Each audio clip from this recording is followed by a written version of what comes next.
Alright, you already know I'm here to ramble again. You know it's K.A. the kid. Yeah, he going in. And I'm here to ramble one more time in this business. You hear me? So I gotta talk about something because I was recently thinking about something, especially with the Post Malone album. So basically, Post Malone dropped the album 12 Karat Toothache. You know, I enjoyed the album. It was cool. Do I think of it as great as his other works? No. But again, it just came out like 2 weeks ago. So we're gonna let it rock for a little bit. Sorry, I apologize for that, right? Oh, what's up? What's happening? It's K. We back in this thing. Kid, so good. Shit, good. These type of videos, I just talk my shit, so I don't, whatever. Yeah, let's forget about that bullshit. But anyways, so like I was saying, yeah, he dropped it. It didn't do that well. It did like 125K first week, around there, right? So and like the last project, like Hollywood's Bleeding, did like 450 or 490,000 first week. So like niggas was like, yo, what the fuck's wrong with Post that flopped? Now me listening to the album, there's some songs I love. Like I said, I love Reputation, Lemon Tree, the song with Doja Cat's good, the Fleet Foxes song, mwah. Like, you know, there's certain songs I like, but even then, like even remembering how Hollywood's Bleeding was to this, I'm like, there's something missing. And then also it came to the forefront. Remember, he had label issues in the beginning, right? He was having some label issues and stuff. So I just thought it was some shit going on with his label, that it wasn't pushed well. And I don't know, like, you see what's going on with the whole NBA Youngboy situation. So his final album, The Last Slime Meadow or Slime Settle, whatever the fuck it's called, basically his last project. I wouldn't be surprised that they don't put that much push and marketing into it, because that's his last album. He's leaving the fucking label. And I don't know if this is his last label on Republic. I think Post is on.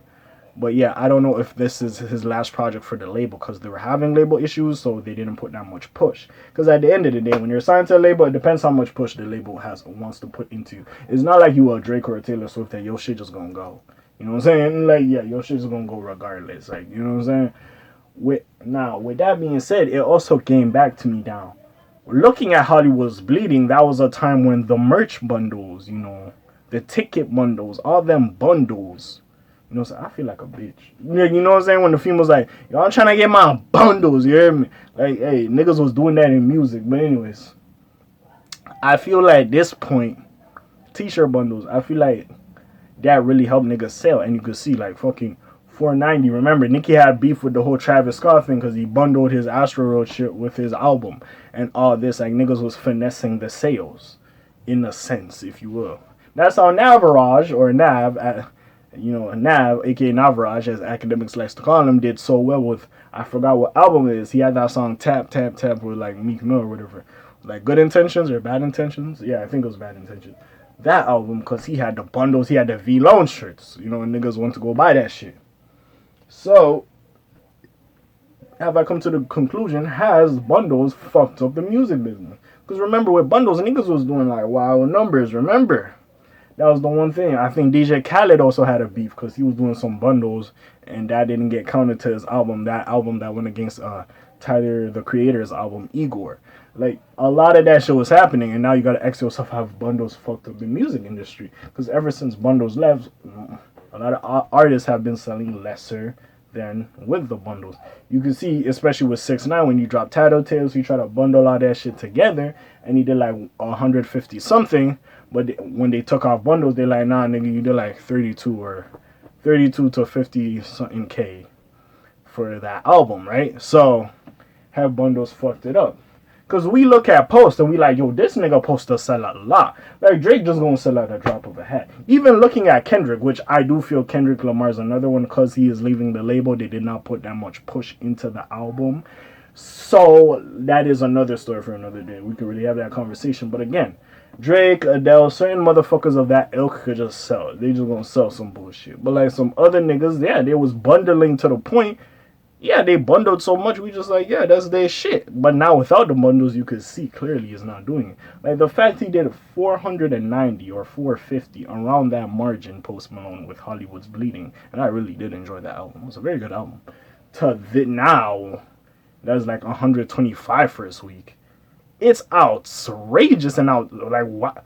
Like, we just thinking this nigga's phenomenal and he's a superstar. And don't get me wrong, he makes great music. I also would probably say maybe it was more of a personal album. It was a little bit more darker. Maybe it didn't appeal to a lot of the masses. And like I said, the label didn't push it as much.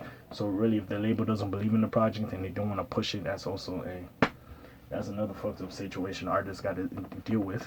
You know what I'm saying? That's why all these niggas be complaining. But with that being said, it's just fucked up at this point. So do we need merch bundles back? And that's my fucking question. Do we need that shit back for artists to sell? And then, like I said, they didn't push it. Niggas probably didn't know it would come out. And then also, niggas care about the first week sales. He probably did a way more. He probably did, if we look at the whole world in general. But niggas only care about the first week sales, and they only count the U.S. They don't even count fucking Canada. At least that's North America. That would be fair. You know what I'm saying? They don't even count fucking Canada. It's just literally USA, right? Now, all over the road, he made a nice grip. Like, if Drake did, like, 613, however much he did, right, with fucking Certified Lover Boy, first week, imagine what he did worldwide, but they don't count that. So, Drake's selling a mill, but, like, he not selling a mill first week in the U.S., Niggas just take that and they stamp it. Like, you know what I'm saying? That's why when, like, the US niggas try to push, like, a London person over here, it doesn't really work. But if you go to the UK charts, like, they at the top because they're very fucking dope. So it is what it is, and now we're looking at Post a little crazy. Also, the Youngboy situation, remember, his Colors thing charted, but they took it off charting or whatever. I don't know. These labels is just weird at this point. So now we just gotta ask ourselves: was we better off with merch deals, or was merch sales was just fucking up the numbers and playing with money? This more likely is more of the raw sales. This is what you can do without all the theatrics and shit. You know what I'm saying? Now, Post didn't have that much promotion as well. That's another thing. But with that being said, like, it's better because in a sense, this is what they can do. Because with the merch bundles, if you made a dope ass t-shirt, I might not give a fuck about the album, but oh, that t-shirt's nice. Like, you know what I'm saying? I'm gonna go copy it. So, like, that's what it is with that situation. And I feel like, and if we really look into, like, fucking hip-hop's becoming very techy, you know, like, all these labels got stake in, like, Spotify, Apple Music at this point. Like, yeah, it's becoming very techy at this point. Like, it's like, it's still the music business, but, like, if you really look at back in the day when niggas was going, like, diamond and shit, and then till now, like, it's very fucking much different. Like, a nigga could do 100K. Back then, in the 90s, in the early 2000s, like, niggas could do 100K. It ain't nothing. But, like, now it's difficult, bro. Especially with the streaming area and then how much streams counts towards an album. Like, so that's also another thing. But I feel like the merch bundles, man, kind of fucked up certain perceptions we have of certain artists. You know, and that's the thing. I can't wait for Travis Scott to drop fucking Utopia or whatever it's called. Because remember, Astro World was the last one. And he dropped it with the bundle. So I want to see how this is going to go. I want to see Nicki shit, because she had the bundles. Like, all these niggas I want to see with the bundles. But yeah, we're going to see what happens with this little situation. Also, Dirk, how the fuck you don't have V-Lone shirts, Lil Durk? I've been waiting. I want some shit. I want some OTF V-Lone shit. Come on, nigga. The fuck?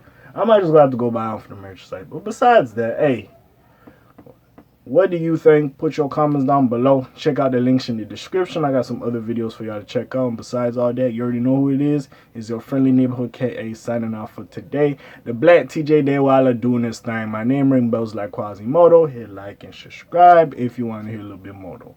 And I'm gone. Shalom, Zoom, peace, y'all, Elsh gang. Aye.